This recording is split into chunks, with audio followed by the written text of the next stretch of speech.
Buenos días a todos. En primer lugar, agradecer al Colegio de Abogados y Abogadas de Costa Rica y su Comisión de Derecho Administrativo por permitirnos realizar junto a CIER este congreso que anualmente convoca a especialistas que nos dedicamos a temas regulatorios. En primer lugar, aclarar que el currículum que se leyó es un currículum bastante viejo, de más de 10 años, con lo cual la mayoría de los cargos allí descritos no se condicen con la realidad. Pero no importa, me dedico al derecho administrativo y soy director y secretario del Colegio de Abogados de la Ciudad de Buenos Aires. Y esto lo digo porque voy a hablar de un régimen nuevo en Argentina, un régimen nuevo que en realidad viene a corregir un régimen anterior, y es la nueva ley de PPP en Argentina. Y me refiero a mi condición de secretario y director del Colegio de Abogados, porque estando aquí, en el Colegio de Abogados y Abogadas de Costa Rica, merece destacarse la participación que tuvo nuestro Colegio de Abogados de Buenos Aires en la elaboración y el análisis de este nuevo marco normativo. Y también participaron muchos miembros de ACIER, como aquí a mi derecha mi gran amigo Ignacio Aragone, como también su presidente Pablo Perrino, y desde el Colegio de Abogados el presidente de la Comisión de Derecho Administrativo, Oscar Aguilar Valdés, que aquí también está presente. Tanto los doctores Perrino como el doctor Aguilar Valdés se van a referir a algunos aspectos particulares del régimen. A mí me toca explicarles los rasgos generales y las características generales del régimen. El año pasado se dictó en Argentina esta nueva ley de PPP. Esto no significa que nosotros no hubiésemos tenido un régimen de PPP, el problema es que fracasó.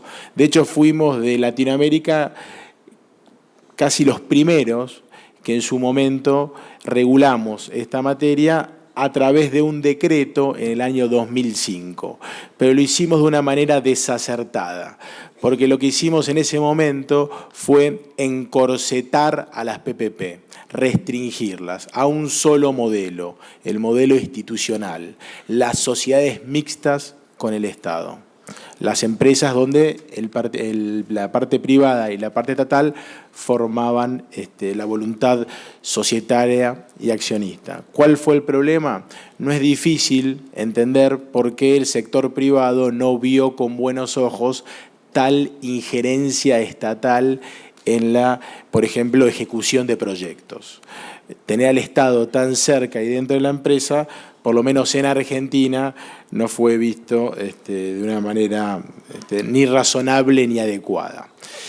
Esta ley de PPP que se dictó el año pasado y cuya reglamentación se dictó este año, tiene un enfoque totalmente distinto.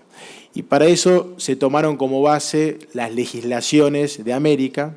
Nosotros junto con Venezuela éramos el único país que no teníamos por ley un régimen de PPP, sí aquel decreto del 2005, pero la necesidad de tener un régimen por ley significaba darle a esta herramienta, a esta importante herramienta de transformación, una vocación de permanencia. Porque como ustedes saben, pasar una norma a través del tamiz legislativo le da mayor seguridad jurídica al obtener los consensos necesarios para lo que entendemos nosotros es un verdadero cambio de paradigma. Si bien siempre uno cuando habla de PPP piensa en infraestructura, lo cierto es que las PPP, por ejemplo en Argentina, en esta ley, se ha regulado de una manera amplia. El objeto de las PPP en Argentina pueden ser, obviamente, materia de infraestructura, pero también todo tipo de servicios, actividad e incluso, por ejemplo, innovación tecnológica, inversión productiva e investigación aplicada.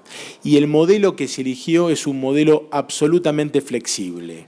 Ustedes en la ley de PPP nueva argentina, la 27328, no van a encontrar un contrato tipo, como podría ser, por ejemplo, un contrato de obra pública o un contrato de concesión de obra pública, ambos regulados por otras leyes de gran trayectoria en Argentina. Lo que van a encontrar en esta ley son reglas aplicables a un tipo de contrato. Algunos hablan, incluso se refieren a que estamos frente a un género contractual, pero lo cierto es que es un contrato que tiene un reglamento por ley totalmente distinto al régimen general de contrataciones. De hecho, la ley se encarga expresamente de manifestar que no serán aplicables ni subsidiaria, ni directa, ni supletoriamente el régimen general de contrataciones de la Administración Pública Nacional. Con lo cual vamos a tener un régimen autónomo. Muchos en Argentina están pensando que se trata de una huida del derecho administrativo. En mi humilde opinión, no creo que estemos en presencia de una huida del derecho administrativo. Las PPP, como fueron consagradas en mi país, siguen siendo contratos públicos, fundamentalmente porque está la parte estatal, o sea, el elemento subjetivo, pero también porque estos contratos se realizan para ejercer también función administrativa y fundamentalmente porque están orientados hacia un interés público. Los tres elementos presentes en cualquier significado, caracterización de un contrato administrativo o un contrato público. El otro tema que también se definió es que se trata de una herramienta alternativa.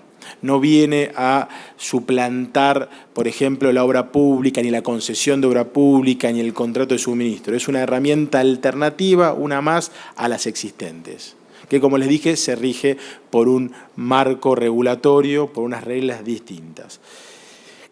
¿Cuál es el eje, el corazón de esta PPP? Bien dicho por Diego recién, la seguridad jurídica. Seguridad jurídica que quieren todos los inversores, seguridad jurídica que por mucho tiempo estuvo ausente en Argentina.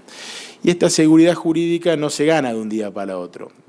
Es una de las cuestiones que más tardan en obtenerse. Este régimen lo que apunta es a comenzar un camino para volver a construir esa confianza que necesitan los inversores. Y para ello, el artículo 9 de esta ley establece un contenido obligatorio que bajo pena de nulidad deben tener los contratos de PPP.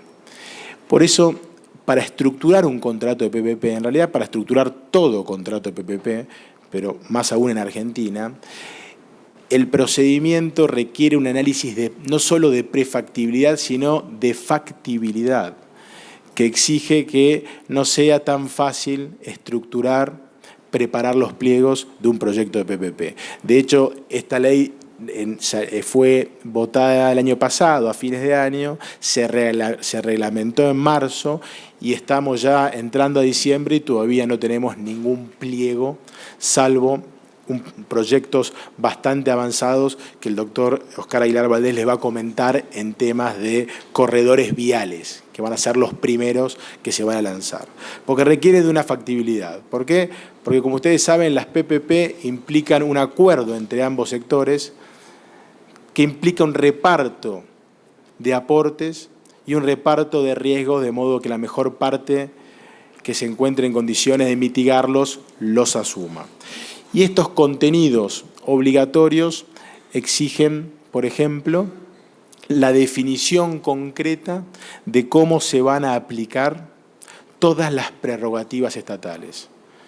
Porque en los contratos de PPP en Argentina se reconoce la existencia de prerrogativas estatales, como bien lo va a comentar el doctor Perrino, se reconocen y en este régimen de PPP lo que se hace es, se exige que se contemplen de manera expresa en los contratos. No solamente las consecuencias de las prerrogativas contractuales, como puede ser el ius variante, la modificación unilateral de los contratos, o la extinción anticipada por razones de oportunidad o mérito o conveniencia, sino también las causas de su aplicación y el procedimiento aplicable. Causas, procedimiento, consecuencias y efectos de cada una de las prerrogativas. También se exige que en estos contratos se establezcan claramente cuáles van a ser los aportes de la parte contratante. Y ahí hay un sinnúmero, la ley establece un sinnúmero de posibilidades que incluso no son un numerus clausus, sino que pueden ser luego ampliadas con la reglamentación en los pliegos o en los contratos. A modo de ejemplo, el artículo 9 establece que, entre otros supuestos, puede haber aportes de dinero, cesión de fondos obtenidos de operaciones de crédito público, titularidad de bienes, créditos presupuestarios, fiscales, otorgamiento de avales, beneficios tributarios, subsidios, franquicias y o concesión de derechos de uso y explotación de bienes del Estado, del dominio público o privado. También se establece en esta ley el reconocimiento expreso del principio de derecho público del mantenimiento de la ecuación económica financiera del contrato. Si bien en Argentina este principio se aplicaba a los contratos públicos, lo cierto que era producto del desarrollo de la jurisprudencia y fundamentalmente de la doctrina, pero no estaba consagrado en ninguna normativa general. Sí existían supuestos de responsabilidad de Estado frente a hechos puntuales como puede ser los hechos del príncipe, pero la consagración como un principio autónomo de la contratación, en este caso de las PPP, del equilibrio económico-financiero es muy importante y no está pensado únicamente para el contratista, como uno podría pensar, el mantenimiento del equilibrio económico-financiero frente a un desequilibrio. No, está pensado para ambas partes. Si ocurre un desequilibrio económico-financiero durante la ejecución del contrato que perjudica a la parte estatal, esa parte estatal estará en condiciones de poder plantear ese desequilibrio y buscar, según los mecanismos del contrato, la forma de restablecerlo. También se establece la facultad de la exceptio non ad impleti contractus, que viene obviamente del Código Civil, hoy nuestro Código Civil y Comercial de la Nación, que se aplicaba al derecho administrativo en Argentina, pero siempre con varios matices. La ley de PPP establece la facultad de las partes de suspender transitoriamente la ejecución de los proyectos si la otra parte incumple sus respectivas obligaciones. También se establece la posibilidad de ceder el contrato si transcurre más de un 20% del plazo del contrato o de la cantidad o de la inversión comprometida, la posibilidad de subcontratar y se establece también, que es parte del corazón también de las PPP, la obligación del Estado, de la parte estatal, de cooperar en la obtención del financiamiento.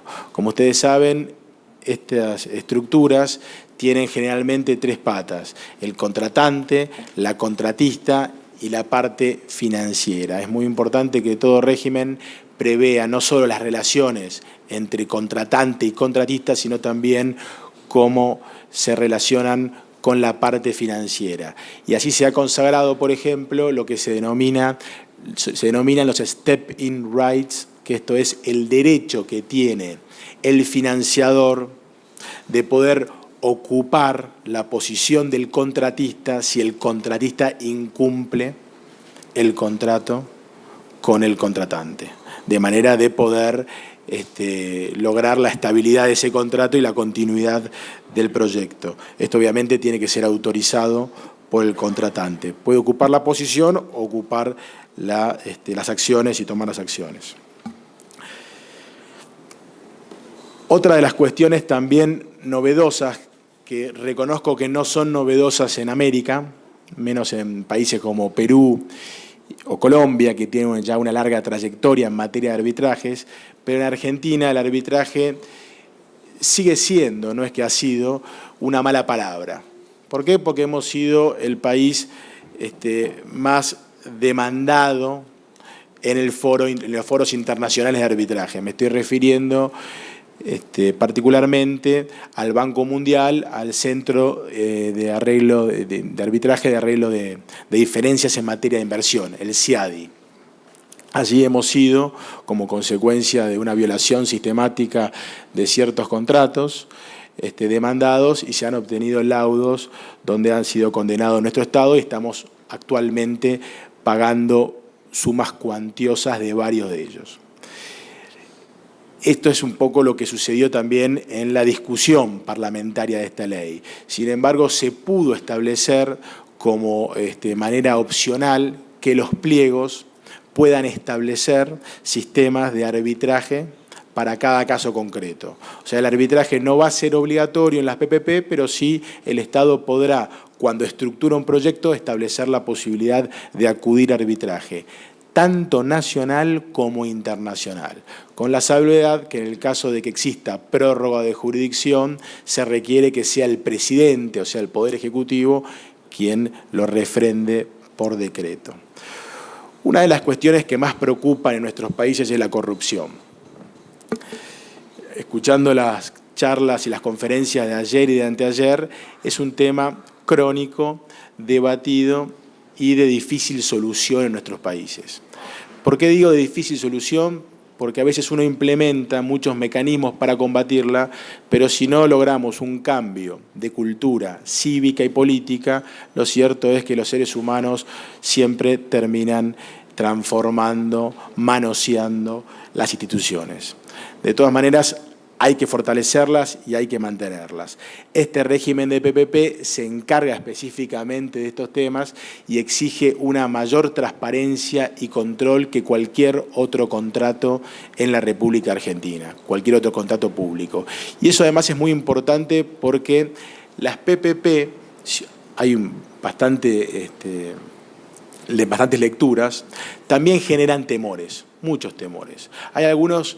He leído incluso artículos de la región que entienden que las PPP son malignas, que las PPP fomentan la corrupción.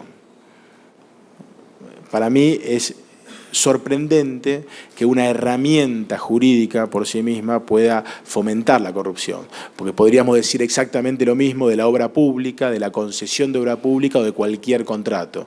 De hecho, las PPP son un fenómeno relativamente novedoso y la corrupción en América no es novedosa.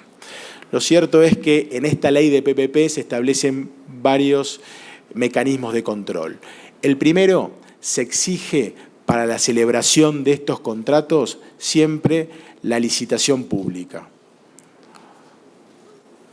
De modo que, por ejemplo, se dejan de lado mecanismos como la contratación directa, que a veces es necesaria, por ejemplo, cuando se presentan razones de urgencia o de emergencia, o cuestiones de índole secreta, o cuando esa persona solamente es la persona que puede tener ese bien o esas condiciones, pero si se trata de PPP, únicamente van a poder ser elegidos por licitación o concurso público.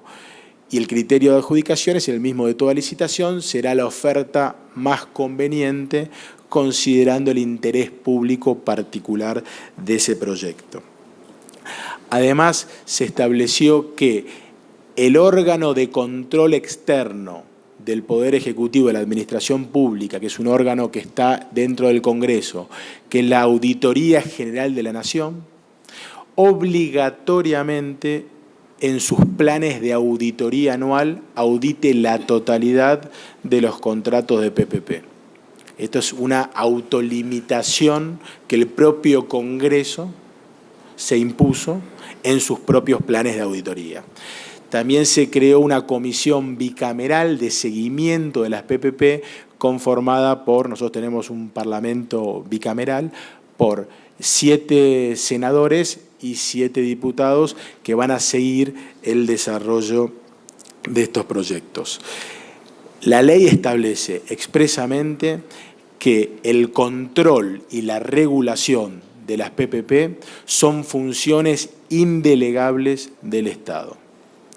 Eso no significa que no se puedan establecer procedimientos de control o para dirimir controversias de índole técnica o patrimonial durante la ejecución del contrato. A tal punto que la ley establece, por ejemplo, la modalidad de los dispute boards o paneles técnicos, que son una instancia previa al arbitraje o a la jurisdicción natural de los jueces, que pueden resolver, no de manera firme, siempre se puede apelar a sede arbitral o a sede judicial, pueden ir dirimiendo los problemas que surjan entre contratante y contratista. También se establece un sistema al que no hay que tenerle miedo, que fue ahora reglamentado, que es un sistema de diálogo competitivo. Y esto es muy importante. ¿Qué es el diálogo competitivo, diálogo transparente? Es la posibilidad de poder que el contratante en la elaboración de los pliegos pueda contar con la participación del sector involucrado en ese proyecto. Pero para que esto sea transparente y no genere connivencias, cartelización o lo que fuere, se requiere que sea de manera transparente y pública. Hay, por ejemplo, una práctica que se utilizó en materia de energías renovables, que funcionó muy bien en Argentina el año pasado, de publicar un prepliego y someterlo a discusión, como si fuera un documento de consulta.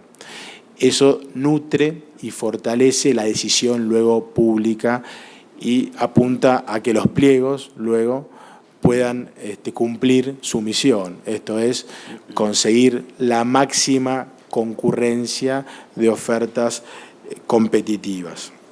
Finalmente, se creó una unidad de PPP. Esta unidad de PPP es fundamental y tiene como misión asesorar técnicamente a todos los ministerios, a todas las entidades y jurisdicciones convocantes de los proyectos de PPP. ¿Por qué? Porque el modelo que se decidió, y esto fue discutido arduamente, es un modelo descentralizado. Esto significa que cada entidad y cada ministerio podrán desarrollar proyectos de PPP, realizar las licitaciones, hacer las convocatorias, ejecutarlos y controlarlos. La unidad de PPP es una unidad que, a mi modo de ver, tendría que haber estado en un ámbito superior al de los ministerios para no competir. Se había pensado incluso que estuviera en la jefatura de gabinete, pero finalmente se estableció ubicarlo en el Ministerio de Finanzas. Creo que esto ha sido un error, pero es la realidad. Hoy la unidad de PPP la tenemos en el Ministerio de Finanzas y tiene no solo un rol de asesoramiento, sino un rol activo en ciertas etapas de la estructuración de estos proyectos. Por ejemplo, tiene que emitir dictamen antes de la adjudicación de cada contrato.